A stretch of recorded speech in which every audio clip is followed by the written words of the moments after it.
Hey residents of Meepletown, today we are space explorers. We are actually trying to build up the best space program by gathering the best and brightest minds in order to complete these little space projects up here. Not little space projects, these are massive big, space projects.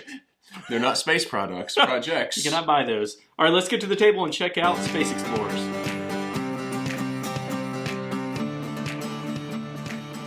All right, so we have Space Explorer set up and we are ready to play. Dean and I both start off with a card and we don't know which either one has. I'm going to be the first player and we're going to do one of two things on our turn. It's going to be really, really simple. We're either going to take a card from this display right here, or we can draw blindly from here, or we're going to actually recruit one of these folks, and we do that by either recruiting them from our hand, or we can actually recruit them directly from this display right here.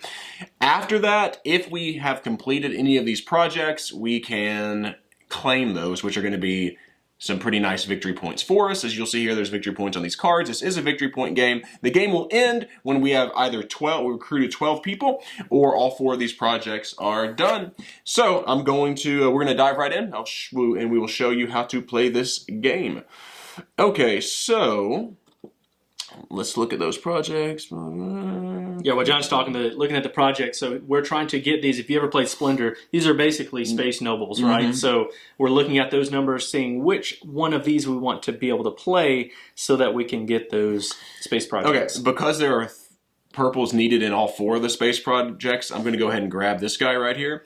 Now, he cost 1 purple and 1 green. Now, I can do one of a couple things. I can actually pay these, the purple and green, to hire this guy, or I could discard the card in my hand to cover any 2, like wild. So I could, but I'm not going to discard the card in my hand. I'm actually going to give these to Dean. Now, this is purple right here, so it's going to go into this purple slot right here. And Dean now has some more of these cards to work with. Yeah, there we go. All right, I'm just going to throw these over here. Now, I'm going to do something very similar, but I'm going to slow play mine a little bit more. I'm just going to take this one into my hand, and that's it. I'm not actually going to play one this time. Now, you can play them from your hand. You can also play a card as a wild that counts as 2 of the resources, but I kind of want to keep that other card, so I'm just going to do that. That's my turn. Alrighty, so, and this was 0 victory points, but I'm just going to try to get an engine going here. Let's see. Now, whenever a card is on the top card of your row, you're going to get the bonus. So I already have this red hook looking bonus thing going, so that counts as 1 to complete one of these. There are also a lot of different things they do, and we have this handy, yes, which is very needed. It's you have to have this, this player aid, this handy player aid, because I have to look and see what these things do as I'm trying to decide. So this one is when you play a card from your hand into your tableau, you can do that at a discount of 1 resource. Is that right? Did I say that right? Get 1 extra resource icon for any type to use when recruiting from the hand. That's right. So instead of it being 2 when you yeah, it's 3, right? Is that what that means? It's basically a discount of 1 is how that works. A discount of 1 resource. That's right. That's Not playing this card, but playing cards, other cards from your hand. That's right. Your tableau. Mm-hmm. I kind of like that one. I'm going to take it. Yeah, that's a good one. That's a good one. All right, John's doing some engine building right now. Let's see. I still want to I want to be able to do something, but there's so many good cards out there that I can kind of slow play. Yeah. Let's see. I do have these, and that would help me with that. So I think what I'm going to do, I'm going to pay these 2. Or am I? Yeah, I'm going to do this. I'm going to pay these 2 green right here. Okay. Over to John, just so that I can have some symbols going just like what he did. Excellent. I needed a green to be able to build what I want to build next. I'm glad that helped. So that worked out wonderfully. Out a lot. So in this game, you're going to tell us he's taking his turn. There is a lot of player interaction in passing those resources back and forth, and when to do that, when to not do that. You want to kind of have an idea of what they might be doing so that you're not just handing them all the resources like I just did. Yeah, that's exactly right. However, let's see.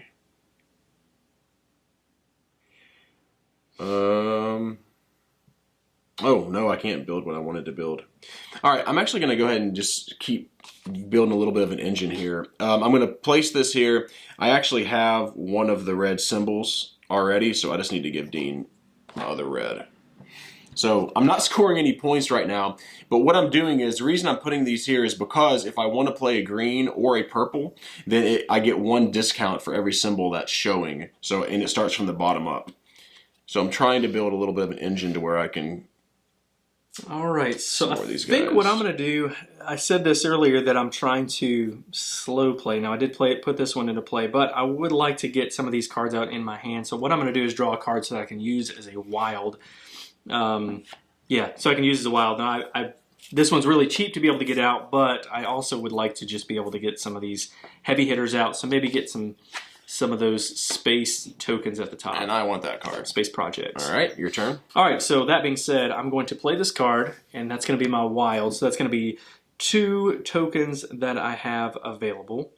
And what I will do is let's put this one into play. So this is going to be worth 2 points at the end of the game, but right now it's going to be, or towards those space projects, going to be worth 2 of those yellow tokens. So I have a green, and I have my 2 reds and yellow here.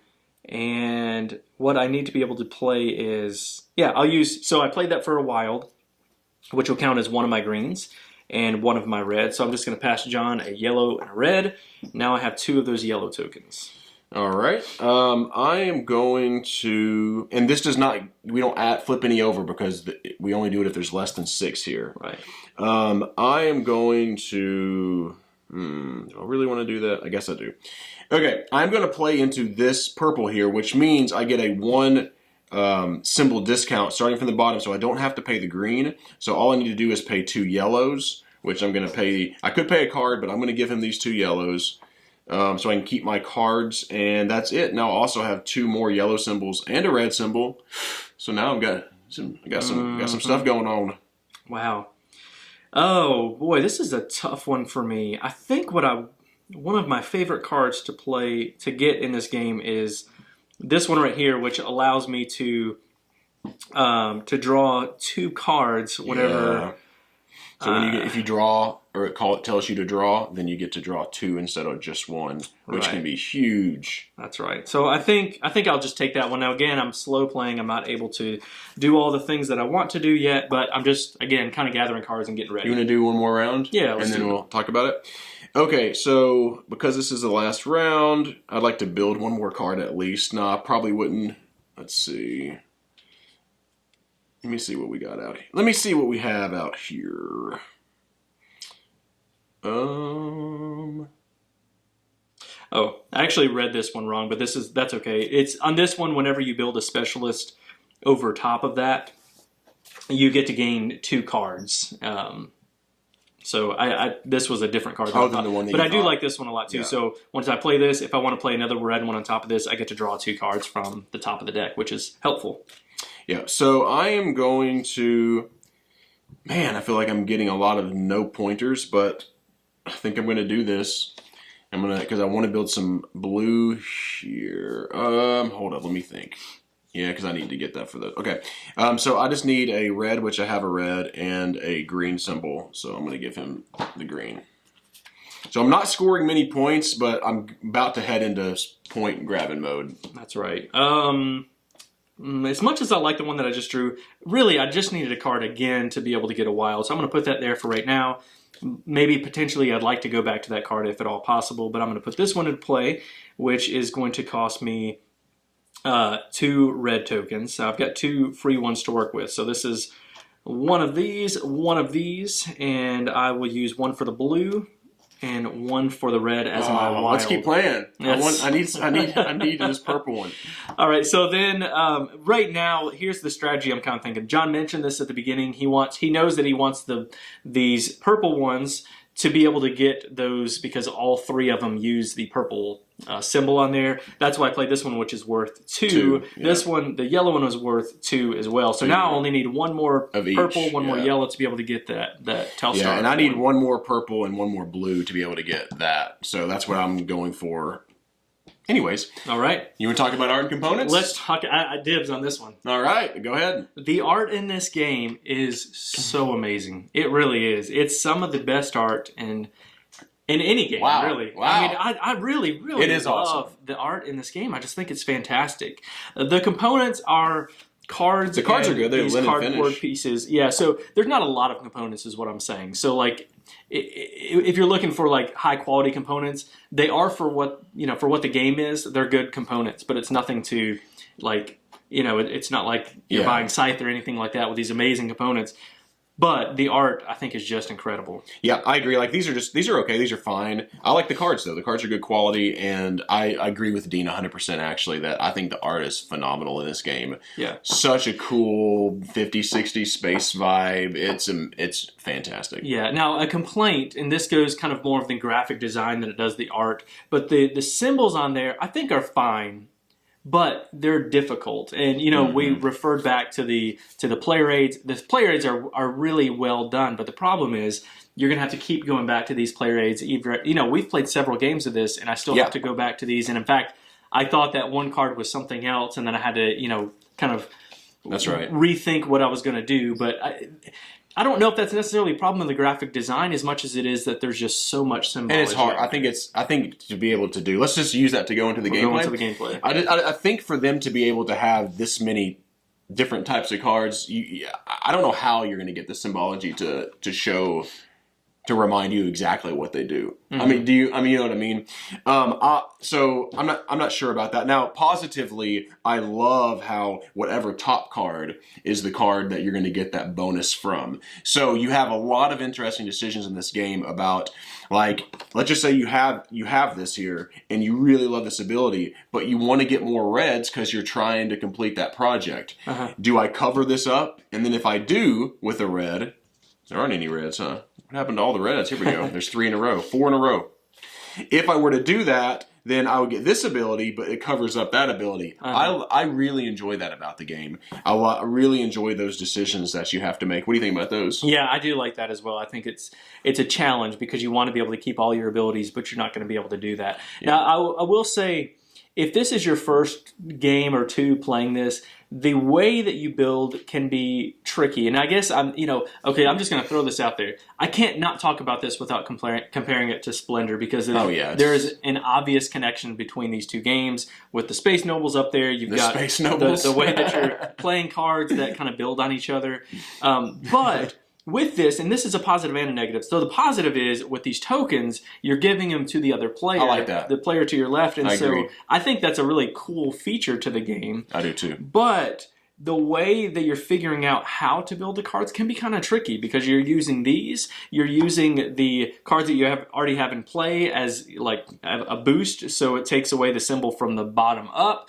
But then you also have to think about the other symbols you have from the other cards on there and the special abilities. So there's a lot more to think about in this and how to build a card than there is in a game like Splendor, I think. And that's can be a negative or a positive. For me, that was kind of a negative, except these tokens were a positive. So yeah, I agree with that.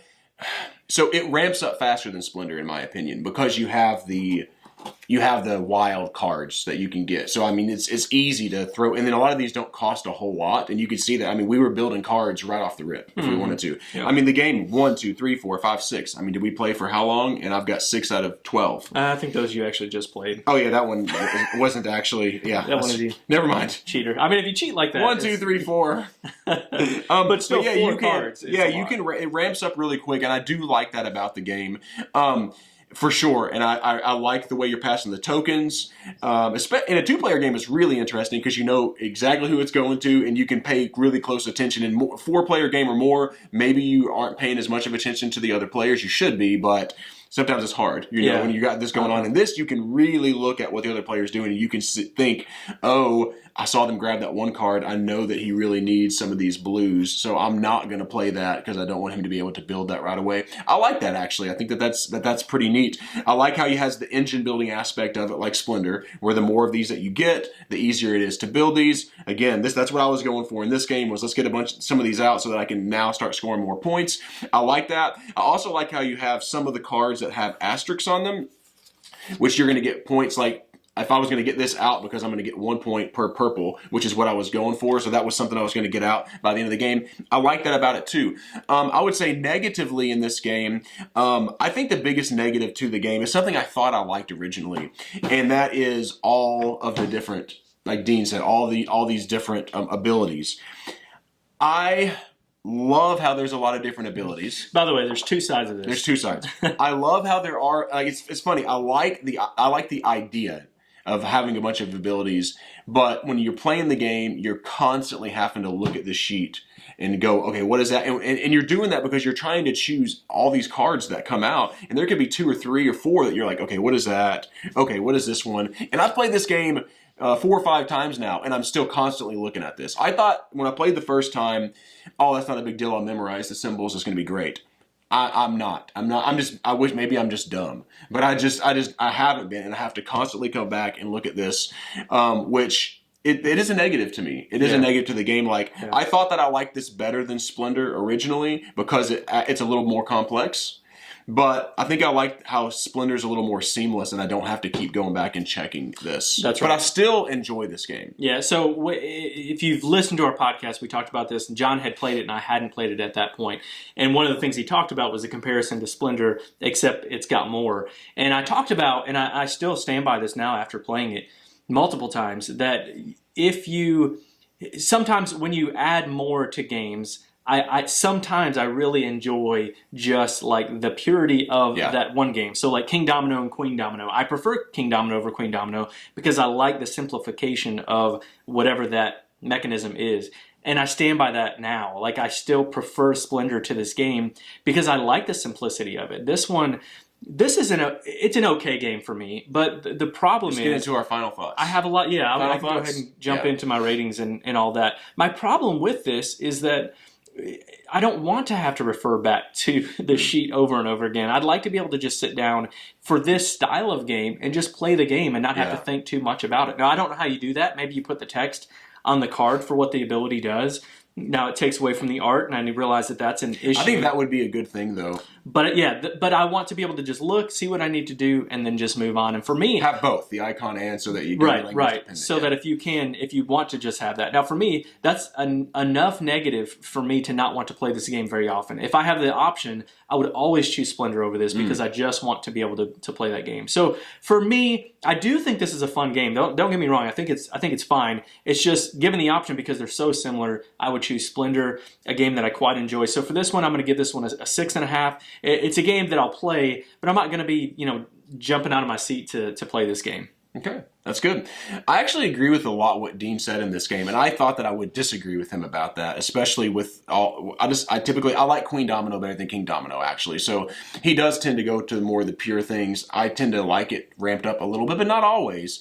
And I thought I would like this more after the first game. I thought I liked it more than Splendor, but I don't think I do. Now I will say that I'm going to give this a really similar score to Dean, but I would play this. Like, he would say he would always choose Splendor over this. I don't know if I would. I think there's a little bit of difference in this game, and I think I would maybe sometimes rather play this just to mix it up.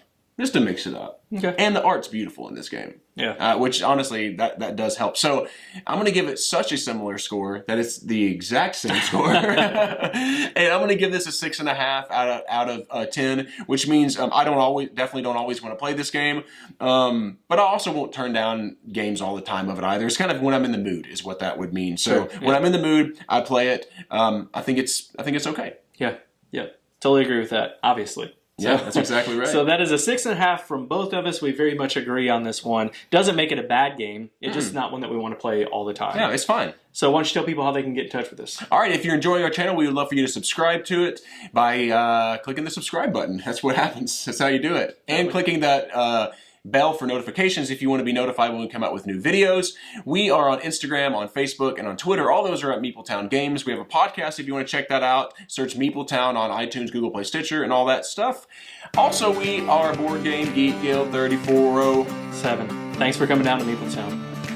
Thanks for joining us, and be sure to follow us on Twitter at Meepletown Games, and connect with us on the Meepletown Guild, Guild number 3407, at BoardGameGeek.com.